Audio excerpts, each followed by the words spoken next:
राधा स्वामी जी। बाणी बाणी राधा स्वामी दयाल सतनाम सतपुरुष की।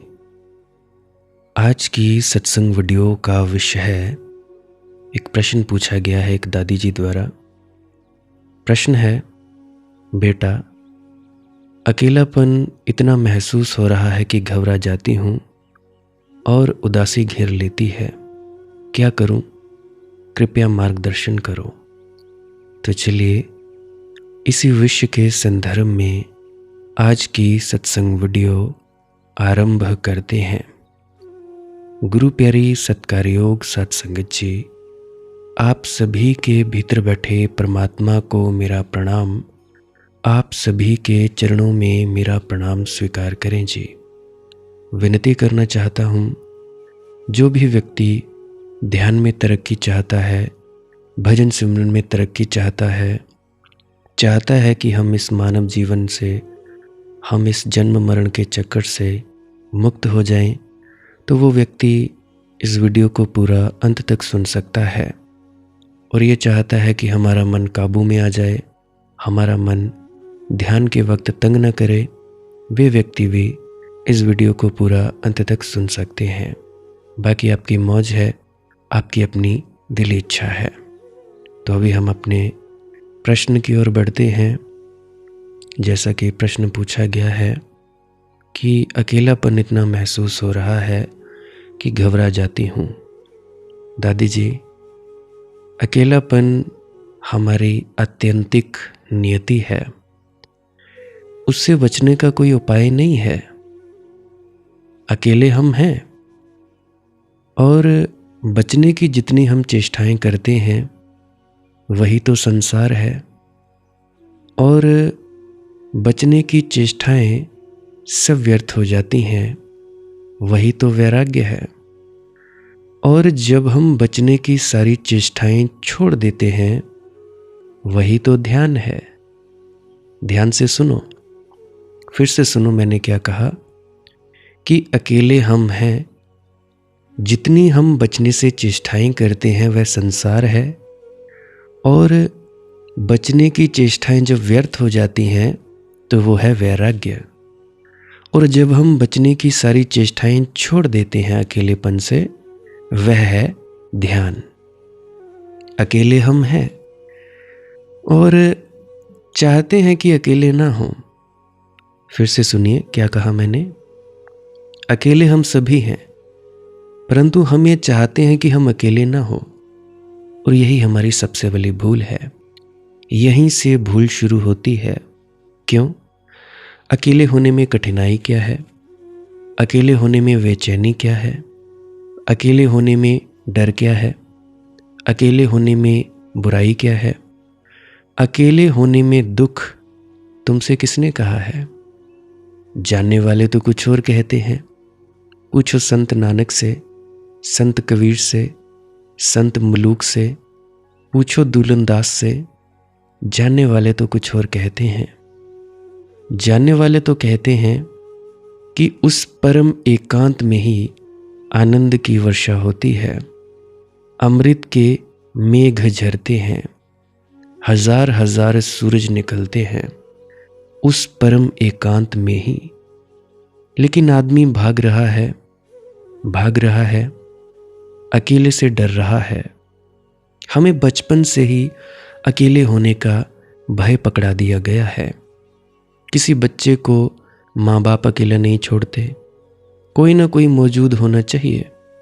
मैं अपने भांजा भांजी को देखता हूँ, बहुत डरते हैं। बत्ती जलाए बिना नींद नहीं आती उनको, क्योंकि वो खुद डरते हैं। मेरे ससुराल वाले तो वो भी डरेंगे। सिंपल सी बात है। मुझे याद है जब मैं छोटा हुआ करता था, हूँ तो अब भी छोटा, तब मेरी उम्र 4-5 साल की हुआ करती थी। तो पेशाब करने के लिए हमारे वहाँ पे बाथरूम तो था नहीं, काफ़ी छोटा था मैं तब, बाथरूम था नहीं। बाथरूम था पर तो थोड़ा सा दूर था, वहाँ पे अंधेरा था। तो जब मैं थोड़ा सा आगे की ओर जाता था आंगन लांघ के, तो मैं डरता था तो मेरी माताजी कहती थी कुछ नहीं होता, परमात्मा तुम्हारे साथ है, बाबा जी तुम्हारे साथ है। मैं कहता नहीं नहीं तुम चलो, तो फिर वे कहती चलो ठीक है मैं चलती हूँ तुम्हारे पीछे। तो वो कहकर इतना हल्का सा आगे होती और मैं आगे अंधेरे में चला जाता, पेशाब कर लेता और जैसे ही पीछे मुड़कर देखता माँ होती नहीं थी, माँ अपने कामों में व्यस्त। और इस तरह से धीरे धीरे मेरा डर चला गया। मेरी माँ ने कभी नहीं मुझे डराया कि बेटा अगर ये नहीं करेगा तो ऐसा हो जाएगा, वो नहीं करेगा तो वैसा हो जाएगा, वो खा जाएगा, शेर आ जाएगा, जैसा कि हम अमूमन बच्चों को डराते हैं। तो मेरी ना तो माँ ने ऐसा डराया, ना तो मेरे पिताजी ने डराया। हमेशा कहते रहे कि डरने वाली कोई बात ही नहीं है। संत सद्गुरु बाबा जी हमेशा हमारे साथ हैं। मेरे जहन में बैठ गई, फिर मैं डरता ही नहीं था। परंतु हम बच्चों को भी अकेला नहीं छोड़ते। किसी बच्चे को माँ बाप अकेला नहीं छोड़ते, कोई ना कोई मौजूद होना चाहिए। और माँ बाप को ज़रा भी ख्याल नहीं होता कि बच्चा 9 महीने तक पेट में बिल्कुल अकेला था। एक बार भी नहीं रोया, एक बार भी चीख पुकार नहीं मचाई उसने, एक बार भी नहीं कहा कि मुझे बहुत डर लगता है। 9 महीने बिल्कुल अकेला था। अकेला ही नहीं था, गहन अंधकार में था। वहाँ सूरज की एक किरण भी नहीं आती। मगर मनोवैज्ञानिक कहते हैं कि वे जो 9 महीने हैं वे ही बच्चे के जीवन में सर्वाधिक आनंद के दिन थे। और उन्हीं की याद के कारण आदमी मोक्ष, सचखंड और मुक्ति की तलाश करता है। मनोविज्ञान की तो ये व्याख्या है मोक्ष की तलाश की कि वे जो 9 महीने बच्चे ने जाने हैं परम एकांत, शांति के और विराम के, उनकी स्मृति उसका पीछा करती है। उसके अचेतन में अब भी वह याद सरकती है। वे सुखद क्षण अब भी उसकी स्मृति में डोलते हैं। वह सुबास अभी भी उसको घेरे रहती है और वह उसी की तलाश कर रहा है। मनोवैज्ञानिकों के हिसाब से तो मोक्ष की खोज, सचखंड अवस्था की खोज, गर्व के एकांत, शून्य, शांत विराम की खोज है। मनोवैज्ञानिक ये भी कहते हैं कि आदमी जो सुंदर सुंदर घर बनाता है वे भी उसी गर्व की आकांक्षा में बनाए जाते हैं। अच्छा मकान बनाते हैं, अच्छा कमरा बनाते हैं, उसमें खूब फर्नीचर सजाते हैं, गद्दे गद्दियाँ लगाते हैं। जितना भी स्वागत करता हुआ मालूम पड़े, जितना भी विश्राम पूर्ण हो, उतना ही अच्छा लगता है। आप लोगों ने यूरोप के डेड सी के बारे में तो सुना होगा, जो मृत सागर के नाम से कहलाया जाता है। उसको इसीलिए मुर्दा सागर कहते हैं कि उसमें कोई डूब नहीं सकता, उसमें मछली भी नहीं होती, क्योंकि मछली भी डूब नहीं सकती उसमें। मछली को होने के लिए डूबना तो ज़रूरी है, वह पानी के अंदर रहेगी, उसमें कोई डूब ही नहीं सकता। उसमें इप्सम साल्ट की इतनी मात्रा है कि तुम बिना तैरने वाले को फेंक दो तो भी उसके ऊपर ही तैरता हुआ पाएगा। शरीर से पानी का वज़न ज़्यादा है, शरीर हल्का पड़ जाता है। तो माँ के पेट में इप्सम सॉल्ट की इतनी मात्रा होती है कि छोटा सा बच्चा नहीं तो कभी का डुबकी खा जाए। पेट में पानी ही पानी भरा रहता है। वह जो माँ का पेट इतना बड़ा दिखाई पड़ता है, उसमें तुम ये मत सोचना कि इतना बड़ा बच्चे की वजह से दिखाई पड़ता है। उसमें बड़ा कारण तो पानी का भरा होना है। ये जीव विज्ञान है, बायोलॉजी है, मैंने पढ़ा है तो मैं आपको बता रहा हूँ। और तुम लोगों ने देखा होगा जब स्त्रियाँ गर्भवती होती हैं तो नमक ज़्यादा खाने लगती हैं, उनको नमकीन चीज़ें पसंद आने लगती हैं। उसका कुल कारण इतना है कि वह पानी जो भीतर पेट में भरा है उसको नमक ही नमक चाहिए। जितना नमक मिल सके उतना अच्छा। यहाँ तक हालतें हो जाती हैं कि स्त्रियाँ चूना निकाल कर खाने लगती हैं। हमारे यहाँ हिमाचल में डिस्ट्रिक्ट ऊना में एक मिट्टी होती है, उसको गोलू कहा जाता है।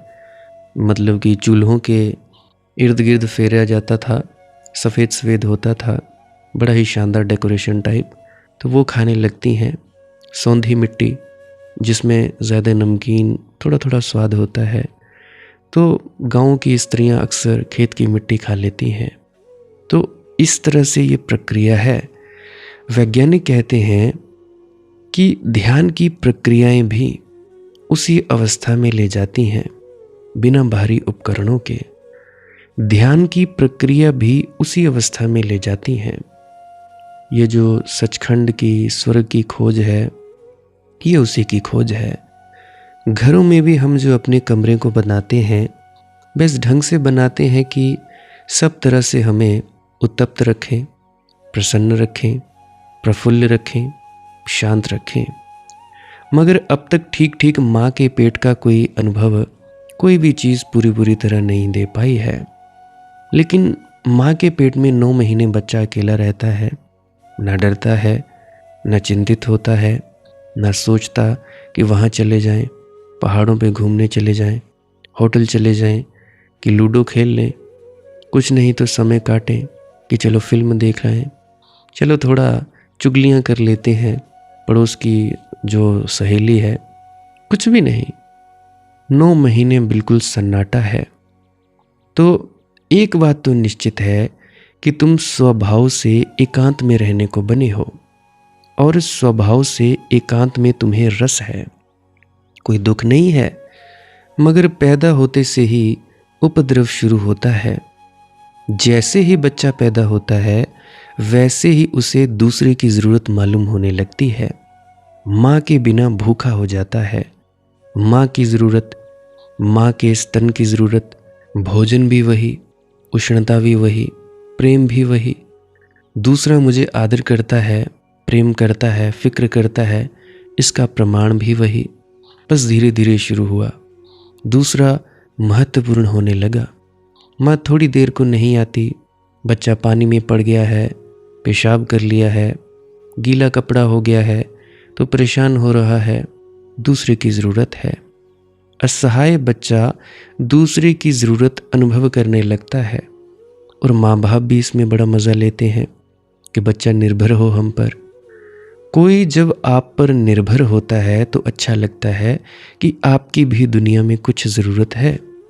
जब बच्चे अपने पैरों पर खड़े हो जाते हैं तो माँ बाप को सच में अच्छा नहीं लगता। ऊपर से तो कहते हैं कि हम बड़े खुश हैं कि अब तुम अपने पाँव पर खड़े हो गए, मगर उनका चेहरा ज़रा गौर से देखो। वे ये कह रहे हैं कि ठीक है, मतलब अब हमारी तुम्हें कोई ज़रूरत न रही। ऐसे तो ऊपर से बच्चों की शादी विवाह कर देते हैं, मगर भीतर से विरोध पैदा हो जाता है। इसलिए सास बहू झगड़ते ही रहते हैं, झगड़ते ही रहते हैं। सास यह बर्दाश्त ही नहीं कर सकती कि मेरा बेटा जो सदा मुझ पर निर्भर था, आज किसी और स्त्री पर निर्भर हो गया। जिसको समझदार बनाने में मुझे इतने साल लगे, एक औरत ने कुछ चंद मिनटों में बुद्धू बना दिया। इसको सास बर्दाश्त करे भी तो करे कैसे। ये बिल्कुल स्वाभाविक है। कहते हैं कि प्रसन्न रहो, अब अपने पैर पर खड़े हो गए, मगर ज़रा गौर करना उनके चेहरे पर, उनकी भाषा पर। बड़ी मजबूरी में जैसे बात कही जा रही है। चाहेंगे तो अब भी माँ बाप की बच्चे उन पर निर्भर रहें, चाहेंगे तो वे सदा निर्भर रहें, क्योंकि उनकी निर्भरता में अहंकार की तृप्ति है। तो माँ बाप पूरी चेष्टा करते हैं कि बच्चा निर्भर हो, हर चीज़ पर निर्भर हो। बच्चे ही निर्भर नहीं कर लेते, हम बड़ों को भी निर्भर कर लेते हैं। स्त्रियां पतियों को बिल्कुल निर्भर कर लेती हैं। ऐसे ऊपर से तो ख्याल यही होता है और दिखावा भी यही होता है, और शायद पत्नियों को भरोसा भी यही होता है कि हम सेवा कर रहे हैं।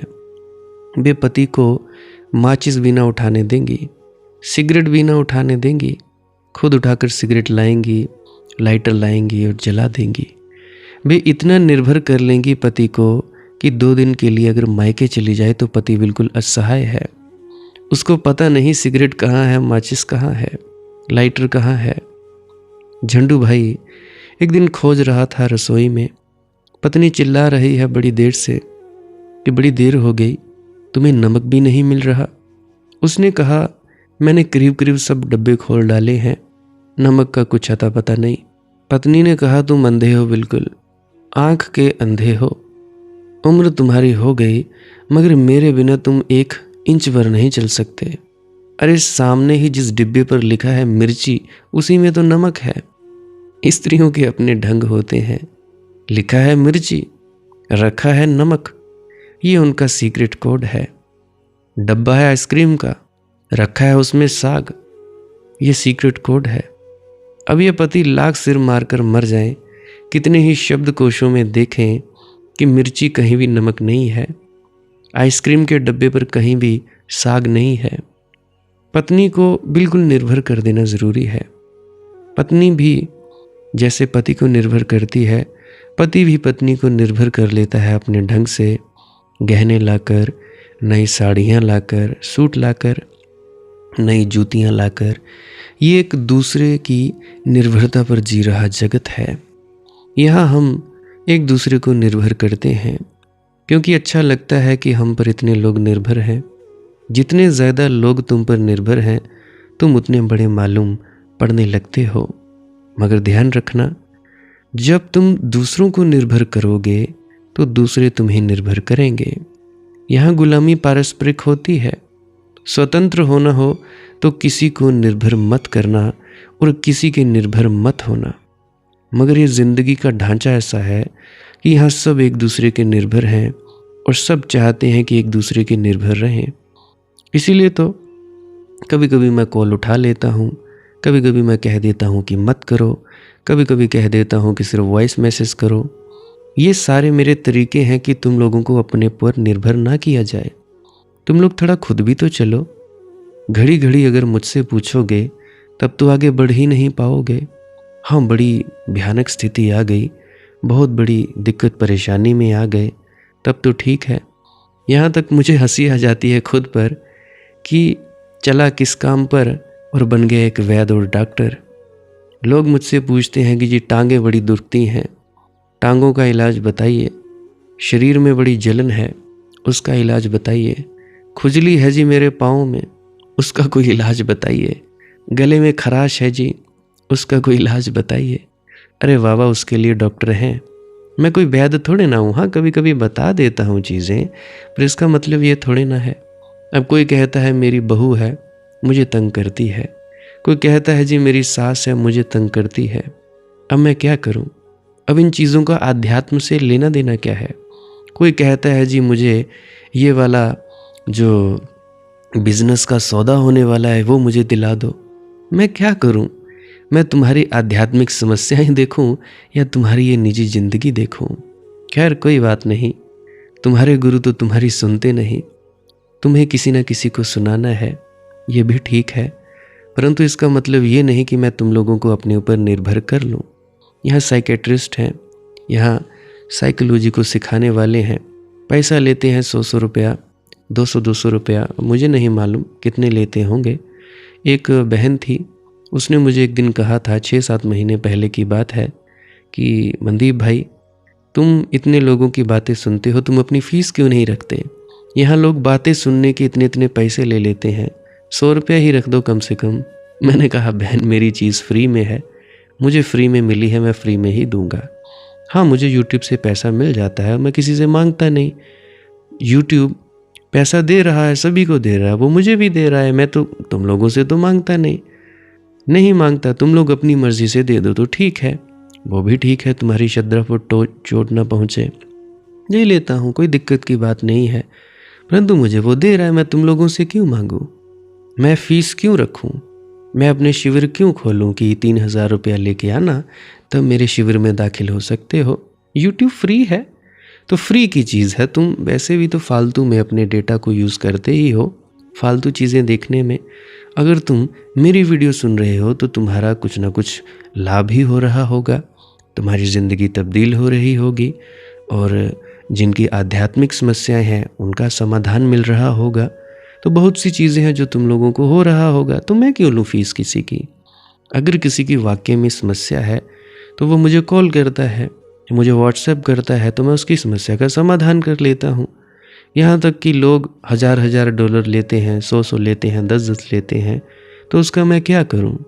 अब लोगों की भूख मिटती रही, हमारी भूख मिट गई है। हम संतुष्ट हैं भाई, हमें भूख है ही नहीं। हम खाते उतना ही है जितनी ज़रूरत है। मैं जीता हूँ ज़रूरत के हिसाब से। ज़रूरत है तो ठीक है, जब ज़रूरत ही नहीं है तो क्यों रखूँ? 2 जोड़ी कपड़ों की ज़रूरत है तो 10 जोड़ी कपड़ों का मैं क्या करूँ? 2 जोड़ी जूतों की ज़रूरत है तो 10 जोड़ी जूतों का मैं क्या करूँ? क्या करूँगा जब पहनूंगा ही नहीं? वैसे भी मैं घर में कच्छे बनियान में रहता हूँ, ज़्यादा मैं कपड़े पहनता नहीं। अब भी मैं रिकॉर्डिंग कर रहा हूँ, ऐसे ही बैठा हुआ हूँ, ऊपर से एक शॉल ओढ़ी हुई है, बस ऐसे ही बैठा हुआ हूँ।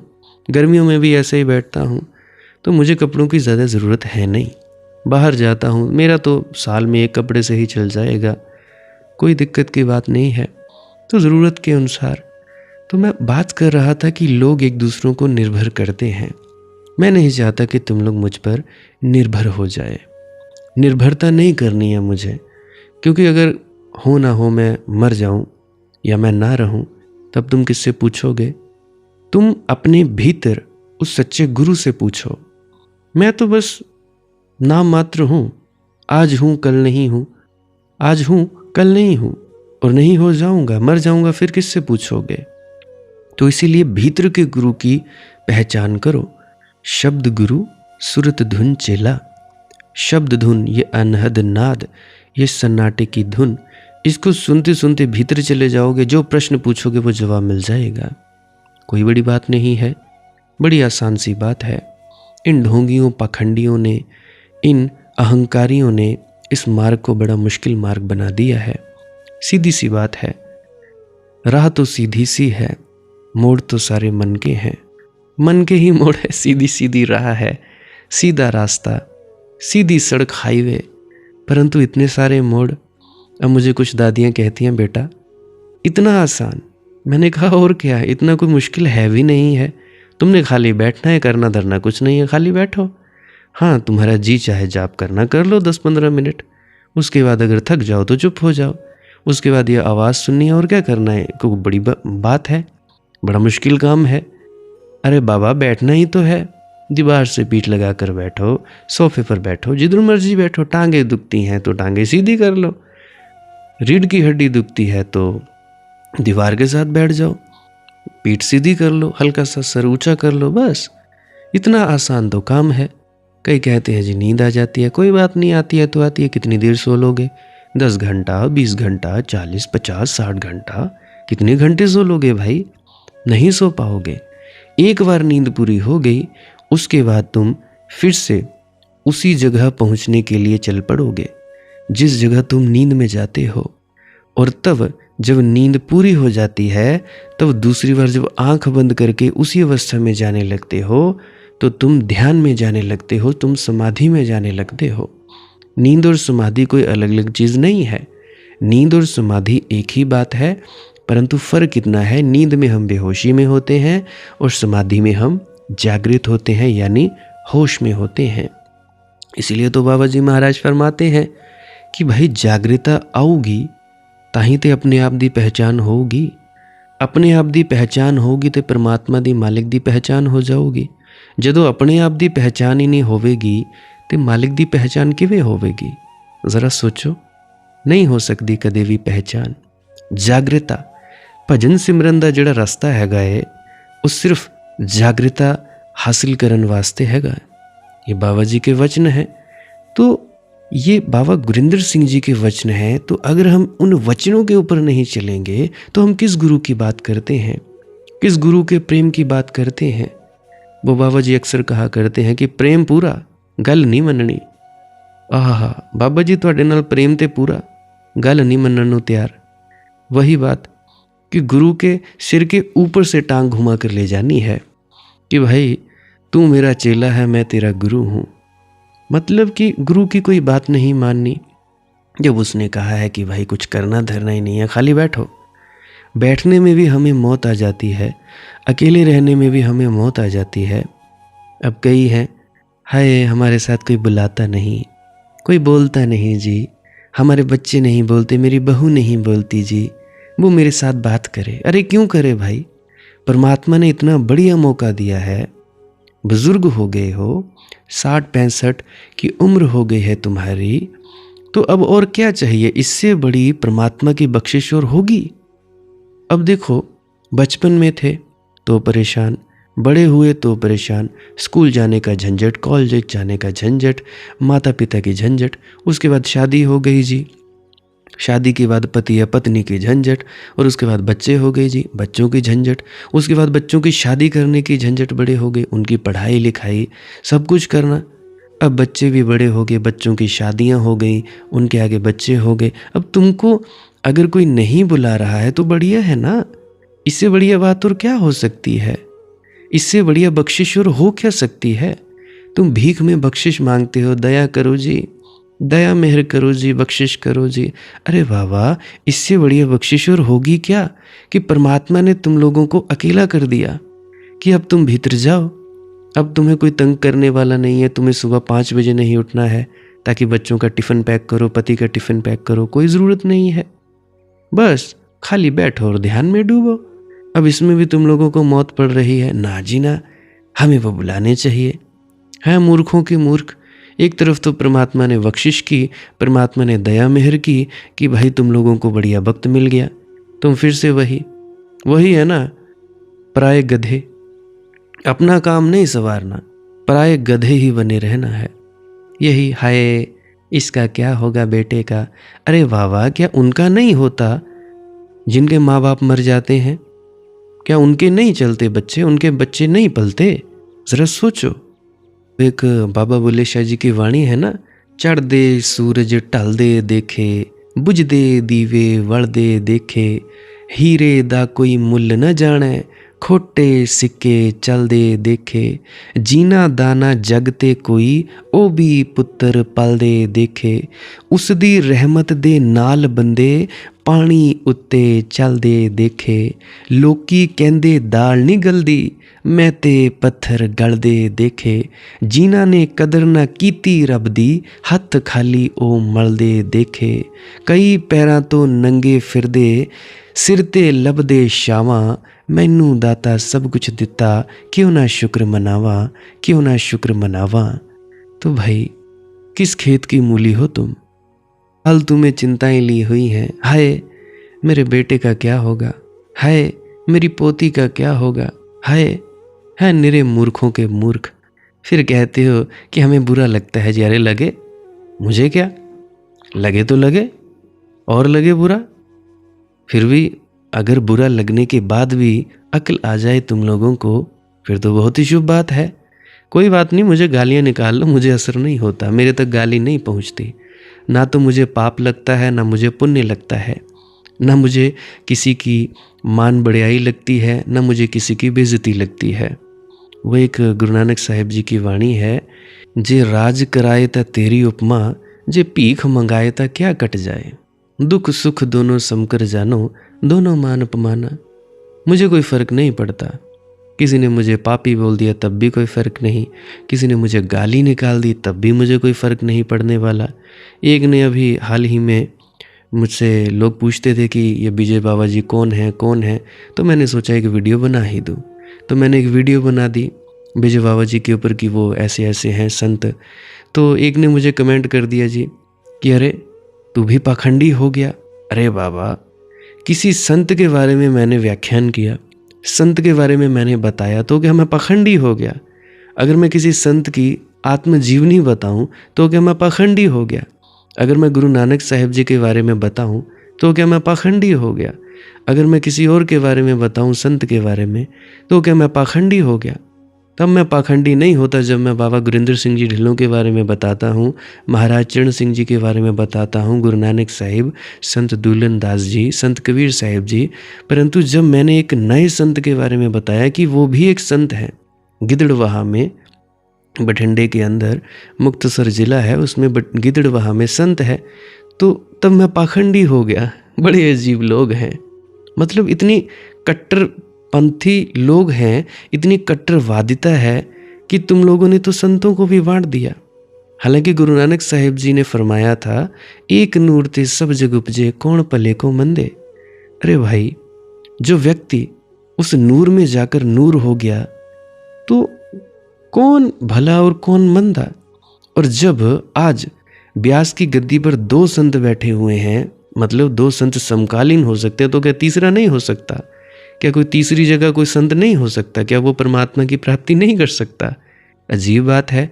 आगरे में संत हो सकते हैं, ब्यास में हो सकते हैं, होशियारपुर में, लाहौर में, चाइना में, जापान में, अमेरिका में, ऑस्ट्रेलिया में, अफ्रीका में और जितने भी देश हैं उनमें हो सकते हैं। तो क्या एक संत विजय शर्मा नहीं हो सकते हैं?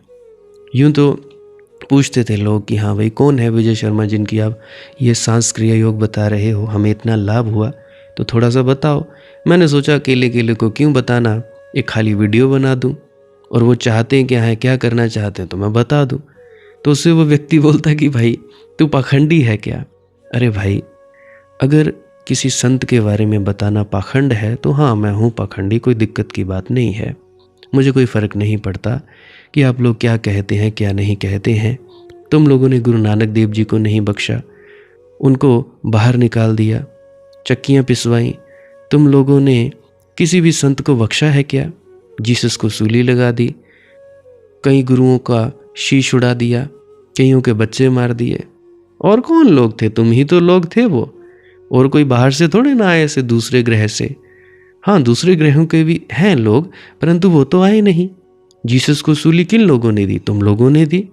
गुरु तेग बहादुर जी का शीश किसने उड़ाया? तुम जैसे लोगों ने उड़ाया। यही तो लोग थे। तो ये सब बात है। तो तुम लोग इज्जत दो, मान सम्मान दो, मुझे कोई फ़र्क नहीं पड़ता। मुझे बस इससे फ़र्क पड़ता है कि तुम लोगों को सही बात बतानी है, सही चीज़ बतानी है। तो मैं बात कर रहा था कि अकेलापन आ गया तो भाई तुम लोग घबराने लगते हो। जैसा कि इन दादी जी ने कहा कि मुझे अड़चन होती है जी, अकेलापन इतना महसूस होता है, घबरा जाती हूँ। मेरी प्रिय दादी, घबराने का कोई कारण नहीं है। और मैं ये भी नहीं कह रहा हूँ कि जंगल जाओ, अकेले हो जाओ। मैं तो ये कह रहा हूँ कि संसार में रहो, मगर अकेले होने से घबराओ मत। अकेले होने का मजा लो, और जब कभी मौका मिल जाए और पति देव कहीं और चले जाएं, घूमने फिरने चले जाएं, तो बहुत अच्छा हुआ कि गए। कि पत्नी जाकर पड़ोस में चुगलियां करने लग गई, बहुत अच्छा हुआ। थोड़ी देर तो अकेले बैठो, थोड़ी देर तो बिल्कुल चुप हो जाओ, बिल्कुल अकेले रह जाओ, जैसे दुनिया में कोई भी नहीं है, तुम ही हो बस। तुम्हारा ही अकेला होना है और तुम हैरान हो जाओगे। उसी चुप बैठने में धीरे धीरे तुम्हें रस का अनुभव होगा, आत्म रस का, स्वयं की अनुभूति होगी, जो बड़ी प्रीतिकर है, बड़ी सुखदाई है, बड़ी मुक्तिदायी है। फिर तुम्हें उदासी नहीं घेरेगी। फिर अकेलेपन में तुम्हारे भीतर ऐसी प्रफुल्लता होगी जैसी संग साथ में भी ना होगी। फिर तुम भीड़ में जाओगे तो ऐसा लगेगा कि कब छुटकारा हो भैया। क्योंकि भीड़ है क्या, सिवाय उपद्रव के, शोरगुल के अतिरिक्त तो है क्या तुम्हारी भीड़? तुम्हारी पार्टियां, तुम्हारे भोज, तुम्हारी शादियां, तुम्हारे सभा मंडप, सिवाय उपद्रव और शोरगुल के और हैं क्या? उत्सव कहाँ है भाई? अजीब हालत हो जाती है। कहाँ है उत्सव? अगर किसी को उत्सव मनाना होता है, क्या करते हैं? डीजे मंगवाते हैं, बेफालतू के बकवास गाने लगाते हैं जिनका ना कोई तुक है ना अर्थ है। शराब पी लेते हैं, आहा हा मेरा बेटा पैदा हुआ है, आहा हा वाह जी वाह। कहते हैं बेटा पैदा हुआ, पार्टी, हाँ हाँ पार्टी आ रही है, पीछे बेंच लगा है, आओ पैग लगाओ, मुर्गा खाओ, बकरा खाओ।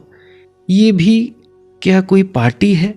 ये उछल कूद करना, ये क्या कोई पार्टी मनाना है? हद हो गई भाई। इतने ऊंचे ऊंचे गाने लगाना, दूसरों को परेशान करना, ये कोई पार्टी है? उछल कूद ही मना रहे होते हैं तुम लोग जानवरों की तरह। कितने बेहुदा ढंग से तुम लोग ये सब करते हो। हद हो गई भाई। और ऐसा नहीं है मैं दूध का धुला हूँ भाई, मैं भी ऐसा ही करता था। मैं भी ब्याह शादियों में शराब पी के, मांस खा के मैं भी जाता था। मैं ये नहीं कहता कि मैं बड़ा दूध का धुला हूँ, मैं भी ऐसा ही था। मैं तो अपने आप को नहीं छोड़ता तो तुम लोग का कहाँ छोड़ूंगा? अपने आप को भी नहीं छोड़ना। तो भाई हमें उत्सव मनाना भी नहीं आता, क्योंकि हमें अकेला होना ही नहीं आता। हमें एकांत में ही रस नहीं है तो हमें रस क्या होगा? उत्सव में भी रस हो सकता है, जहाँ कुछ ऐसे लोग मिल बैठें जिन सबको एकांत होने का मज़ा है, तो उत्सव में भी रस होता है। तो 10 लोग चुप बैठकर भी ऐसे गहन आनंद के सागर में डूब सकते हैं जिसकी तुम कल्पना भी नहीं कर सकते। उदासी घेर लेती होगी क्योंकि उपद्रव को तुमने अब तक उत्सव समझा है। ये शराब पीने को, मांस, अंडा, ये सब कुछ खाने को और उछल कूद कर ली बंदरों की तरह, इसको तुम लोगों ने उत्सव समझा है। ढोल की पीट ली, नगाड़े बजा लिए, इसको तुम लोगों ने उत्सव समझा है। एकांत का गणित सीखो, एकांत की भाषा सीखो। देखिए, जिंदगी एक बड़ी अबूझ पहेली है। सबसे बड़ी अबूझ बात यह है कि इस दुनिया में सर्वाधिक आनंद को वे लोग उपलब्ध होते हैं जो अकेले होने की कला सीख जाते हैं। यहाँ सर्वाधिक दुख उनको मिलता है जो अकेले होने की कला नहीं जानते। ये जो सच्चा नामदानी सज्जन हो जाना है ना, संन्यास ले लेना है, ये अकेले होने की कला है। और फिर मैं तुम लोगों को याद दिला दूं कि अकेले होने से मेरा मतलब बाहरी नहीं है। बाहरी नहीं कि चले गए पहाड़ पर, अकेले बैठ गए, उससे कुछ भी ना होगा। पहाड़ पर बैठकर करोगे क्या? बैठकर गुफा में भी यही सोचोगे कि पता नहीं बॉम्बे में कौन सी फिल्म चल गई, पता नहीं धंधे की क्या हालत है, पता नहीं लड़का दुकान ठीक से चला रहा है कि नहीं। नहीं सोचोगे क्या गुफा में बैठकर? ज़रा मुझे कहो, ज़रा अपने भीतर ही बैठकर, घर में ही आज बैठकर तुम मेरी वीडियो सुन रहे हो, दरवाज़ा बंद करके सोचना कि चलो जी हम आ गए हिमालय की गुफा में, आ गए हम कैलाश पर्वत में। अब क्या सोचेंगे? तुम बड़े हैरान हो जाओगे। तुम सोचोगे तो यही बाजार की बातें। तुम्हारे पास बाजारू मन है, हिमालय पर ले जाकर करोगे क्या? मैं तुमसे कहता हूँ हिमालय वाला मन पैदा करो, कैलाश वाला मन पैदा करो। फिर बाजार में भी कैलाश होता है, हिमालय भीतर पैदा करो।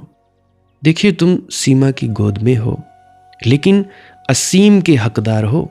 सीमित की गोद में हो, असीम के हकदार हो। तुम ऐसे ही इस पृथ्वी पर हो लेकिन आकाश के मालिक हो।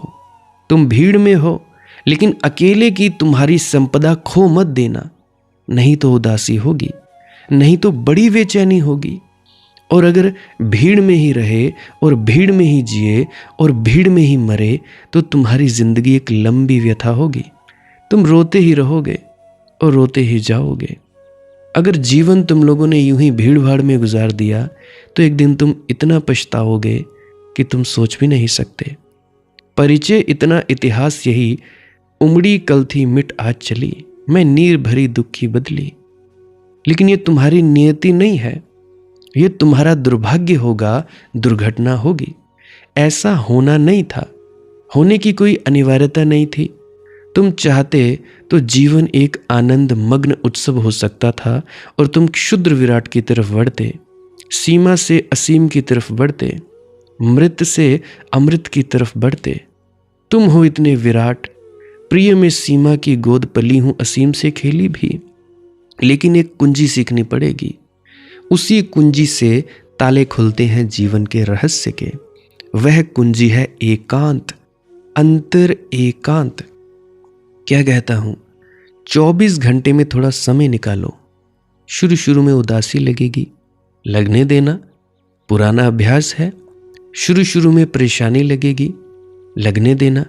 लेकिन एक घड़ी 24 घंटे में चुपचाप बैठ जाओ, ना कुछ करो, ना कुछ गुनो, ना माला फेरो, न मंत्र जपो, न प्रार्थना करो, कुछ भी ना करो, बस चुपचाप। हाँ, फिर भी विचार चलेंगे, चलने दो, देखते रहना निरपेक्ष भाव से। जैसे कोई राह चलते लोगों को देखता है कि आकाश में उड़ते बादलों को देखता है। निष्प्रयोजन देखते रहना, तटस्थ देखने रहना, बिना किसी सभी लगाव के, बिना निर्णय के, ना अच्छा ना बुरा, चुपचाप देखते रहना। गुजरने देना विचारों को, आए तो आए, ना आए तो ना आए। ना उत्सुकता लेना आने में, ना उत्सुकता लेना जाने में। और तब धीरे धीरे एक दिन एक घड़ी आएगी कि विचार विदा हो जाएंगे, सन्नाटा रह जाएगा, सन्नाटा। अब तुम लोग कहते हो जी हमें नामदान लेना है, हमें दीक्षा लेनी है। अरे बाबा, ये जो बता रहा हूँ ये नामदान ही तो है, और है क्या? यही सब चीज़ें तो नामदान में बताई जाती हैं। यहाँ तक कि रोज़ तुम लोगों को नामदान ले देता हूँ, तुम देते नहीं। और क्या करूँ भाई? यहाँ लोग 7-8 लोग पहुँच भी गए और तुम लोग अभी भी चिल्ला रहे हो, रो रहे हो, नामदान चाहिए जी। अरे काहे का नामदान भाई, रोज़ तो बता रहा हूँ कैसे बैठना है, क्या करना है, क्या अड़चने आएंगी, क्या नहीं अड़चने आएंगी। अरे बाबा 5-6 सालों से बोल ही तो रहा हूँ, 2020 से बोल रहा हूँ, अगस्त सितंबर महीने से, तो इतने सालों से बोल रहा हूँ, ये नामदान ही तो है और क्या है। इस नामदान को लेकर अपने भीतर उतारो और आगे बढ़ते चले जाओ। जैसा जैसा कहता हूँ वैसा करते चले जाओ। कोई प्रश्न हो तो कमेंट में पूछो, मर गया तो किसी और को खोज लेना, कोई बड़ी बात नहीं। क्योंकि एक जीवित शख्स होना चाहिए जिससे तुम जुड़ पाओ। उसके भीतर से तरंगे चली आती हैं और वो तरंगे तुम्हें तरंगायित करती हैं, तुम्हें बड़ा मज़ा आता है। अभी जैसे मेरी वाणी है, मेरी वाणी के माध्यम से तुम्हारे कानों के अंदर, तुम्हारे हृदय में तरंगें जा रही हैं, तो तुम लोगों को मेरी याद आ रही है या अपने अपने गुरु महाराज की याद आ रही होगी। तो गुरु महाराज की तरफ से तुम्हें एक ऊर्जा की किरणें आ रही होंगी, आनंद आ रहा है, वाह जी वाह कितना मज़ा आ रहा है। तो यही तो है नामदान, और है क्या। रोज़ रोज़ नामदान देता हूँ फिर भी तुम रोते हो, चिल्लाते हो, दे दो जी दे दो। क्या दे दो भाई, क्या हाथ लगा दूँ, सिर पर हाथ लगा दूँ, माथे पर अंगूठा रखूँ? नहीं भाई नहीं, उसकी कोई ज़रूरत नहीं है। फ़िलहाल यही करो, तुम लोग उसको झेलने के लायक नहीं हो। जिस दिन लायक हो जाओगे अपने आप ही मालिक कोई ना कोई सबब बनाएगा और भेज देगा। तो मैं सन्नाटे की बात कह रहा था कि विचार विदा हो गए होंगे। जब तुम एक दिन ऐसे ही बैठे रहोगे, विचार विदा हो जाएंगे, सन्नाटा आ जाएगा। तो सन्नाटा जब पहली दफ़ा आता है तो जैसे बिजली का धक्का लगे ऐसे रोआ रोआ कंप जाएगा, क्योंकि तुम प्रवेश करने लगे उस अंतर अवस्था में जहां गर्भ के दिनों में थे। ये गहरा झटका लगेगा। तुम्हारा संबंध टूटने लगा संसार से, तुम्हारा संबंध छिन्न भिन्न होने लगा भीड़ भाड़ से, तुम संबंधों के पार उड़ने लगे।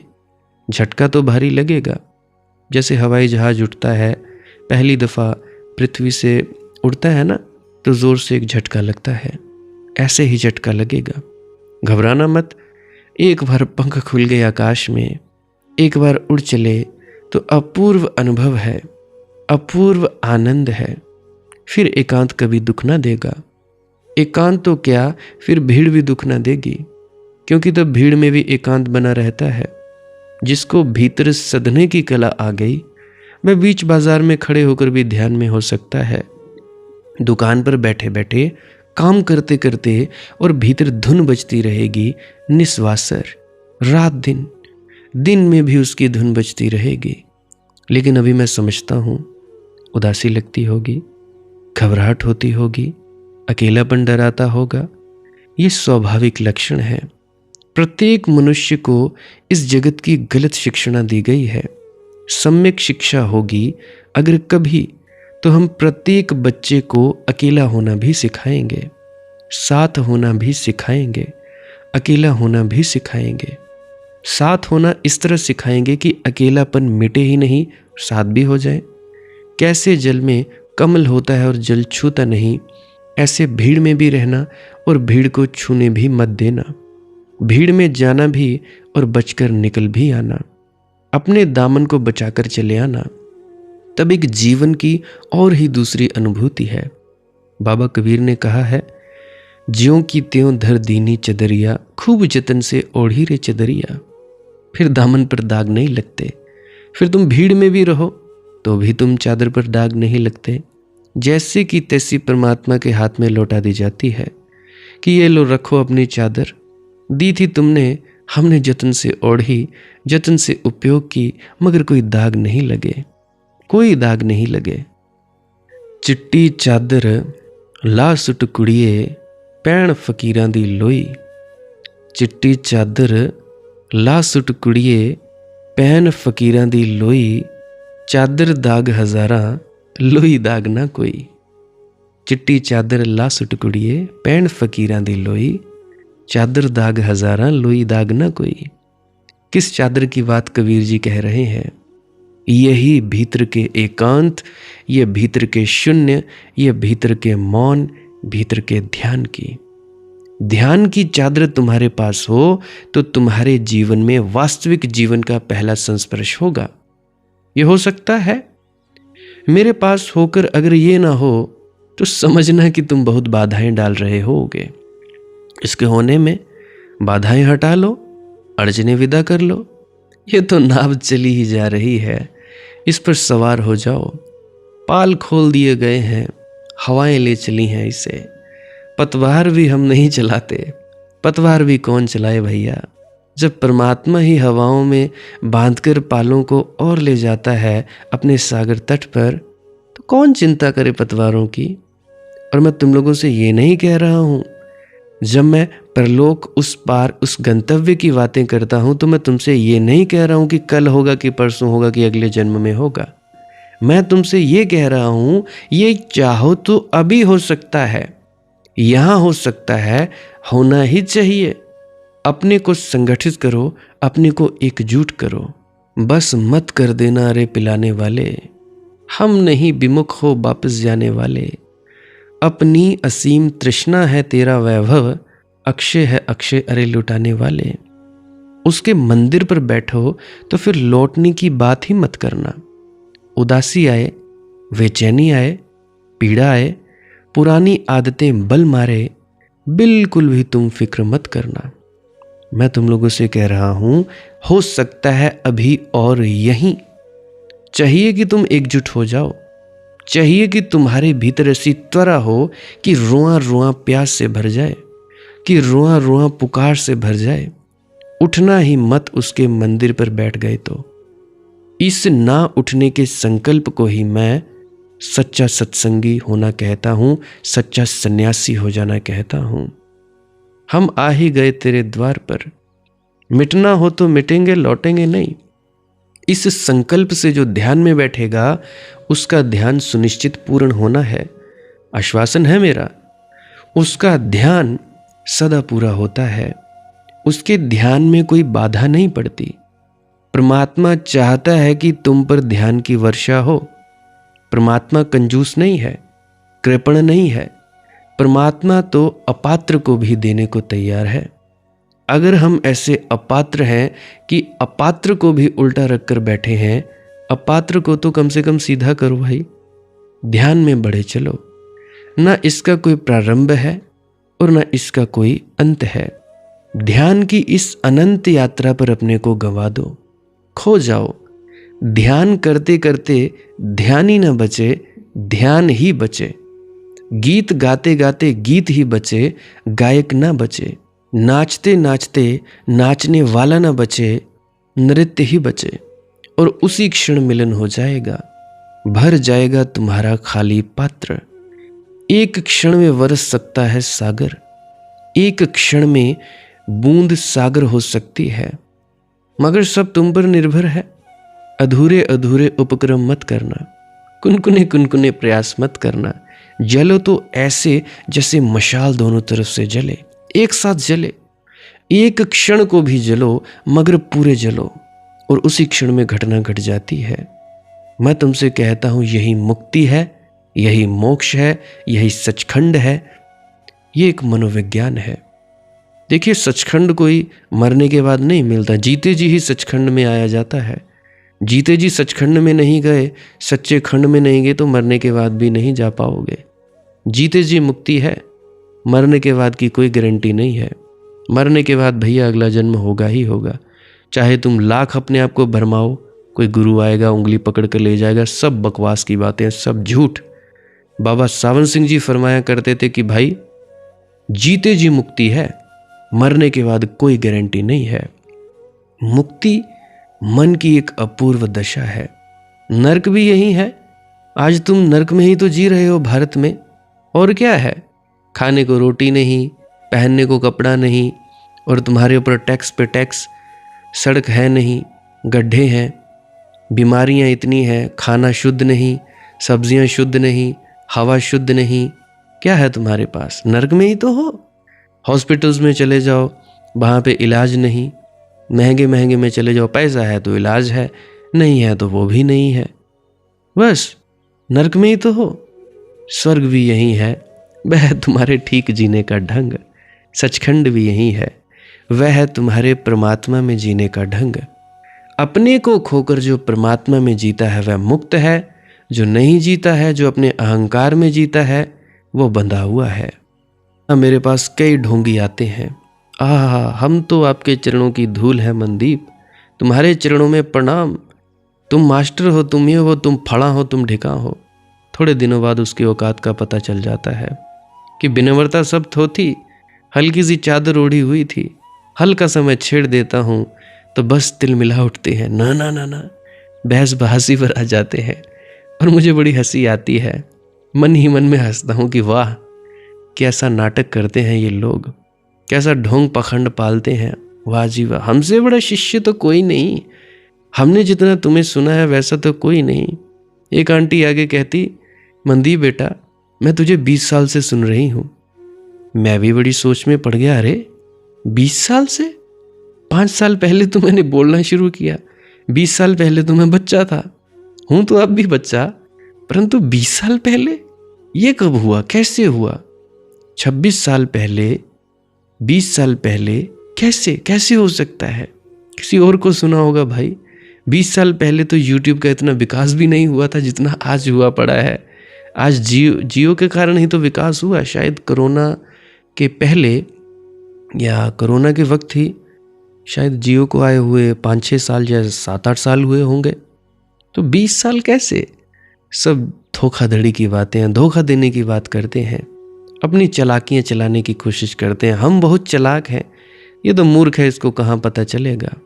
भाई पता चल जाता है, पता करने वाला चाहिए, पता करने का तरीका चाहिए।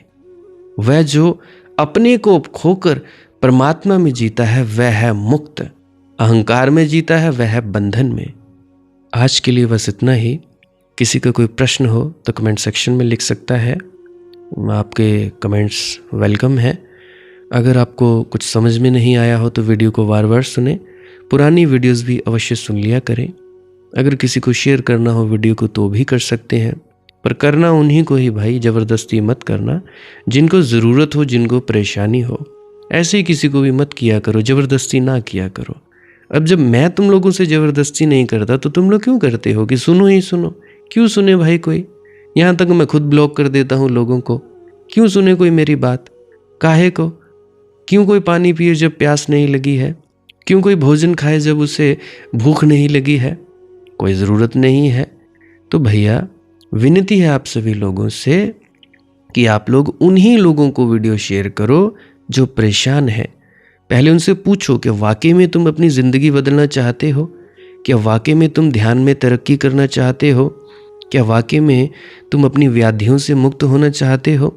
अगर हाँ बोलें तब शेयर करना, ऐसे बेफालतू नहीं करना शेयर, कोई ज़रूरत नहीं है। और जो मालिक की मौत सत्संग वाला ग्रुप बनाया गया है उसमें डालने वाले लोगों के लिए भी एक खास विनती है कि उन्हीं को भी डालें, पहले पूछ डालें कि क्या हम आपको एक ऐसा ग्रुप है उसमें डालना चाहें या नहीं। अगर तो बोले हाँ तब आप ज़रूर डालें, नहीं तो मत डालें। ऐसे किसी की प्राइवेसी में बाधा बनती है, किसी को दिक्कत परेशानी हो सकती है, क्या पता वो उसका फ़ोन हैंग होता हो, तो बहुत सारी परेशानियां हो सकती हैं। तो बिना पूछे ग्रुप में भी मत डालें, ये भी मेरी खास विनती है।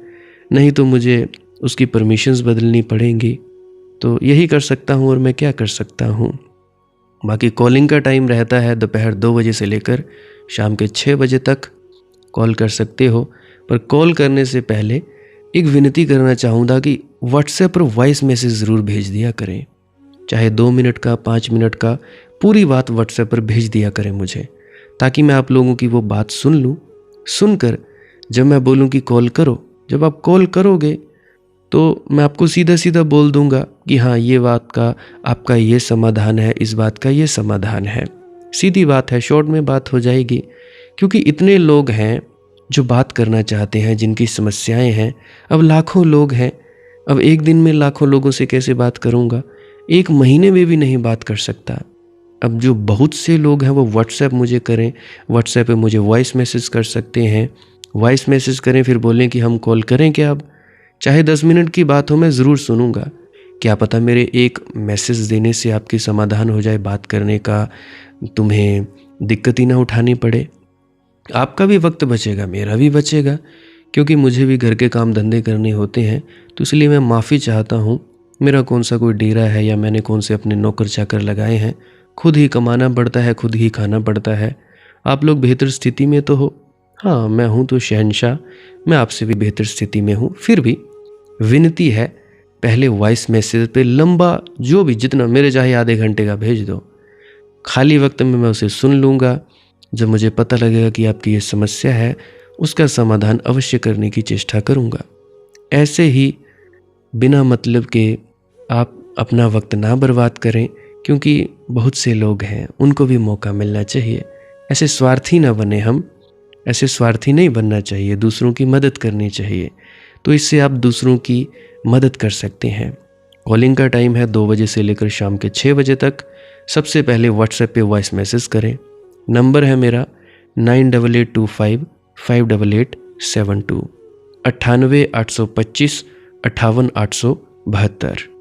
बाकी डिस्क्रिप्शन में पुरानी वीडियोस के लिंक भी दिए होंगे, प्लेलिस्ट के लिंक दिए होंगे, उनको भी आप चेक कर सकते हो। और अगर मालिक की मौज जो मेरा ग्रुप बनाया गया है उसमें शामिल होना चाहते हो, फिर भी मुझे व्हाट्सएप पे मैसेज करना। यही मेरा व्हाट्सएप नंबर है, यही मेरा कॉलिंग नंबर है। पर ध्यान रहे, पहले वॉइस मैसेज, फिर उसके बाद कॉल करिएगा। आज के लिए बस इतना ही।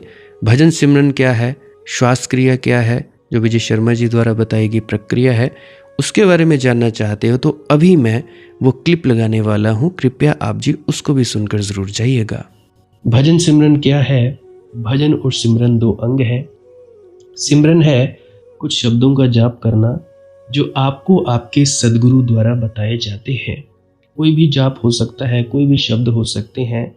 करना क्या है, किसी कमरे में बैठ जाइए, या रात को बैठ सकते हैं, सुबह बैठ सकते हैं, या जब भी आपको फुर्सत के लम्हे मिले बैठ सकते हैं। तो जब बैठें तो शरीर को बिना हिलाए डुलाए बैठना है। जो बैठ नहीं सकता तो वो लेट जाए, जो चौकड़ी नहीं मार सकता वो टांगे सीधी कर ले। कोशिश ये रहनी चाहिए कि ज़्यादा से ज़्यादा वक्त शरीर को बिना हिलाए डुलाए बैठा जाए। उसके बाद अपने शब्दों का जाप शुरू कर दे। आंख बंद रखें, आंखों पर ज़्यादा जोर नहीं लगाना है, कोई कष्ट नहीं देना है, नहीं तो सर में दर्द होगा और फिर आप लोगों को परेशानी हो सकती है। तो आपने क्या करना है, चुपचाप शांत होकर बैठे रहना है, शब्दों का जाप शुरू कर देना है। जितनी देर भी आप करना चाहो, आधा घंटा, पौना घंटा, 10 मिनट, 15 मिनट, या जितनी भी आपको आपके सद्गुरु द्वारा दिया गया निर्देश है, जितना निर्देश है उसका पालन कीजिए। और उसके बाद दूसरा स्टेप करना बड़ा ही ज़्यादा ज़रूरी है। वो क्या है, वो उसी अवस्था में बैठे रहें या आसन भी बदल सकते हैं। ये जो शब्दों का जाप होता है ये एकाग्रता के लिए होता है, ताकि मन की एकाग्रता आ जाए। और जब मन की एकाग्रता आ जाए फिर दूसरा कदम क्या है, धुन सुनने के लिए बैठना। चुपचाप बैठे रहें, आंख बंद है, शब्दों का जाप बंद कर देना है। और अगर कोई भी आपके गुरु महाराज है, उनको आप स्मरण कर रहे थे, याद कर रहे थे, आंखों के सामने शक्ल ला रहे थे, तो उसको लाना बंद कर दीजिए। शब्द धुन सुन रही है तो सुनते रहिए। आंख बंद करके अंधेरे में ही टिके रहें। टिके रहना है और ये इच्छा नहीं करनी है कि कुछ दिखे, कहीं पहुंचा जाए, परमात्मा को पाना है, ये करना है, वो करना है। याद रखें, ना कुछ समझना है, ना कुछ देखना है। ऐसे ही अज्ञानी होकर इसी अंधेरे में पड़े रहें। इसी अंधेरे में पड़े रहना है बस। उसके बाद जो होगा सो होगा। और अगर कोई अनुभव हो भी गया तो इससे ये नहीं कि अगली बार फिर से कामना करनी है कि ये वैसे ही हो। कामना ही सबसे बड़ी अड़चन है, इच्छा ही सबसे बड़ी अड़चन है, किसी चीज की तृष्णा करना ही सबसे बड़ी अड़चन है, मांग ही वासना है। अगर परमात्मा चाहिए तो कुछ नहीं मांगना है, चुपचाप बस बैठो, अपने आराम में बैठो, अपने विश्राम में बैठो। धीरे धीरे धीरे वो होगा जो होना चाहिए। अगर मैं ज़्यादा बोलूँगा तो आप लोग फिर से उसकी कल्पना कर लोगे कि जी ऐसा होता है, खंड ब्रह्मांड ऐसे होते हैं, चांद तारे दिखेंगे, फलाना ठिकाना। तो मैं ऐसा नहीं कहूँगा। मैं बस इतना कहूँगा, जो कुछ दिखता है, कुछ भी दिख जाए, वो मन है, वो माया है। जो नहीं दिखता वही आत्मा है, वही आत्मा में होना है। अब जैसा कि तुम लोग इसी अंधेरे में टिके रहोगे टिके रहोगे टिके रहोगे, तो कुछ दिनों के बाद या महीनों के बाद एक प्रकाश आएगा। वो प्रकाश पूरे शरीर में फैलता जाएगा और धीरे धीरे तुम इस प्रकाश के सहारे अपने आप में स्थित होगे। अब देखो, इस प्रकाश को देखने वाले भी तुम हो और इस शब्द धुन को सुनने वाले भी तुम हो। अब जो ये शब्द धुन को सुनता है और प्रकाश को देखता है, ये तुम हो। तो अपने आप में स्थित होना है, अपने आप को जानना ही सच्चा आत्मज्ञान है। खुद को जानना, खुद को जान लिया, मालिक को फिर जान जाओगे। तो इतनी सी प्रक्रिया है और आगे आप श्वास क्रिया भी कर सकते हो। ये मुझे बताई गई थी विजय शर्मा जी द्वारा। वो एक उच्च कोटि के संत हैं, तो उन्होंने मुझे बताई और मेरा फर्ज बनता है कि आप सभी को बताऊं। वैसे तो मैं रोज रोज बताता हूं, फिर भी आज फिर से बता रहा हूं। श्वास क्रिया क्या है? नाक से सांस लेना है, मुंह से छोड़ना है। लंबा सांस लेना है नाक से और मुंह से छोड़ देना है। 15 मिनट करें, 20 मिनट करें, आधा पौना घंटा, जितनी देर भी आप कर सकते हो करें। करने के बाद करना कुछ नहीं है, चुपचाप आंख बंद करके बैठ जाना है। लेट सकते हो तो लेट सकते हैं, वो आपकी अपनी इच्छा है। नींद आ जाए तो सो जाना है, शरीर को कष्ट नहीं देना है। अगर सर घूमे घूमने देना है, अगर आपका शरीर कांपे तो कांपने देना है। उसकी आपने दिक्कत, परेशानी और चिंता नहीं लेनी है, ये सब होता ही है। और मरने से डर लगे तब भी नहीं डरना है, ये होता ही है। क्या कहा मैंने? 15 से 20 मिनट कर सकते हैं, उसके बाद चुपचाप बैठें और अपने भीतर अपने आप उतर जाओगे। ठीक है जी। प्रेग्नेंट लेडीज़ बिल्कुल ना करें, जिनको दिल की बीमारी है या गोलियां वगैरह खाते हैं वो भी बिल्कुल ना करें, और बाकी सब कर सकते हैं। जिनको नींद नहीं आती वो अवश्य करें, और जिनको थोड़ा डिप्रेशन रहता है वो भी अवश्य करें, और जिनके बच्चे थोड़ी पढ़ाई में कमज़ोर हैं वो भी ज़रूर करें। बाकी आपकी मौज है, करना हो करिए, नहीं तो आपकी अपनी अपनी इच्छा है। और ध्यान दें, जब सिमरन करें तो उसके बाद सीधा भजन पे बैठें, और जब ये श्वास क्रिया करें तो इसके बाद सीधा भजन के लिए बैठें। अलग अलग प्रक्रियाएं हैं, एकाग्रता के लिए है श्वास क्रिया और एकाग्रता के लिए ही है भजन सिमरन। सिमरन भी एकाग्रता के लिए और श्वास क्रिया भी एकाग्रता के लिए। ठीक है, मिक्स नहीं करना है, अलग अलग करिए। अगर श्वास क्रिया करी तो उसके बाद सीधा धुन सुनने पर बैठें। अगर सिमरन के शब्दों का जाप किया उसके बाद फिर से धुन सुनने पर बैठें। बाकी आपकी अपनी मौज है, जो आपको रुचे वो कर सकते हो। अगर धुन सुनने लगे तो धुन सुनने पर ही डायरेक्ट बैठा जाए, परंतु श्वास क्रिया मत छोड़ना, क्योंकि श्वास क्रिया करने से शारीरिक, मानसिक और आध्यात्मिक लाभ मिलता है। बाकी आप कीजिए, आपकी मौज है। राधा स्वामी जी।